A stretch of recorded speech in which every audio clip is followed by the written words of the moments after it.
Hello students, Wasim सहियर स्वागत है आपका एक बार फिर से हमारे और आपके प्यारे से यूट्यूब चैनल के ऊपर, जिसमें आज हम लोग सीखने वाले हैं फिजिक्स सब्जेक्ट, जिसमें ग्रेविटेशन चैप्टर का जेईई मेन 2024 का ये जो एमसीक्यू है वो आज हम लोग सॉल्व करने वाले हैं। तो चलो प्रॉब्लम के स्टेटमेंट की तरफ बढ़ते हैं। A 90 kg mass body placed at 2r distance from the surface of the earth experiences gravitational pull of dash, वो अपने को निकालना है। जी का वैल्यू 10 लेना है, आर है रेडियस ऑफ दी अर्थ। अब सब में पहले ये समझो ग्रेविटेशनल पुल मतलब क्या। ग्रेविटेशनल पुल मतलब उसका वेट की बात कर रहा हूं, मतलब कितने ग्रेविटेशनल फोर्स से हमारा अर्थ उसको खींच रहा है। अब जितने भी अमाउंट ऑफ ग्रेविटेशनल फोर्स से अर्थ उसको खींच रहा है उसी को हम लोग क्या बोलते हैं, वेट बोलते हैं। कोई भी ऑब्जेक्ट अर्थ के सरफेस पे या सरफेस से एक हाइट पे रहेगा तो उसको हमारा अर्थ जिस अमाउंट ऑफ ग्रेविटेशनल फोर्स से खींचता है उसी को हम लोग उसका वेट बोलते हैं, है ना, जो कि होता है W। और W को हम लोग W इज इक्वल टू क्या होता है, वेट इज इक्वल टू क्या होता है, m into g, acceleration due to gravity, mass into acceleration due to gravity, ये इसका फॉर्मूला होता है वेट का, है ना। So W is equal to क्या होता है, m इंटू जी, है ना। अगर हम लोग इसका इस ऑब्जेक्ट का जो वेट है वो हम लोग फाइंड आउट करेंगे at the surface of the earth, तो वो क्या हो जाएगा, W is equal to m, इसका 90 kg है और G का वैल्यू 10 लेंगे तो सरफेस पे इसका वेट है 900 न्यूटन, है ना। लेकिन अब अपने को क्या बोला है कि अगर हम लोगों ने इस ऑब्जेक्ट को, इस 90 kg के मास के ऑब्जेक्ट को 2r डिस्टेंस पे ले गया, अर्थ के सरफेस से 2r हाइट पे लेके गए हम लोग, है ना। तो यहाँ पे h इज इक्वल टू क्या है, 2r है, मतलब 2r हाइट पे हम लोग उसको लेके जाएंगे तो उसका वेट जो चेंज होगा, change in the weight of the object हम लोग को निकालना है बेसिकली। समझ में आया?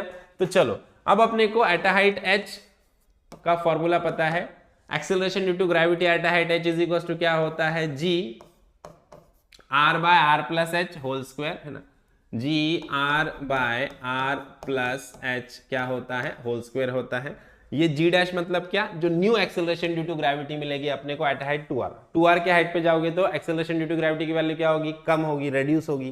तो वो new acceleration due to gravity की वैल्यू के लिए हमारे पास फॉर्मूला है, सरफेस पे जो एक्सेलरेशन ड्यू टू ग्रेविटी होती है वो r by r plus h का होल स्क्वायर। तो चलो वैल्यू पुट करते हैं, r अपॉन r, h की वैल्यू क्या है, 2r है, तो r प्लस 2r का होल स्क्वायर, तो क्या हो जाएगा g, r प्लस 2r क्या हो जाएगा, 3r हो जाएगा। देखो r अपॉन 3r का होल स्क्वायर मतलब ही क्या हो जाएगा g, ये r और r कैंसिल तो 1/3 का होल स्क्वायर मतलब ही क्या हो जाएगा, g इंटू 1/9, है ना। 1 का स्क्वायर 1, 3 का स्क्वायर 9। अब मुझे निकालना है वेट, तो वेट इज इक्वल टू क्या होता है, m इंटू जी। तो यहाँ पे मैं बोलूंगा मुझे W डैश नया वाला वेट निकालना है, तो W dash is equal to क्या होगा, m इंटू जी डैश, क्योंकि m जो है मास ऑफ द ऑब्जेक्ट क्या होता है, हर एक जगह पे कांस्टेंट होता है। मास कभी चेंज होता है क्या, नहीं होता। पूरे यूनिवर्स में मास की वैल्यू कांस्टेंट होती है, सिर्फ g का वैल्यू चेंज होता है।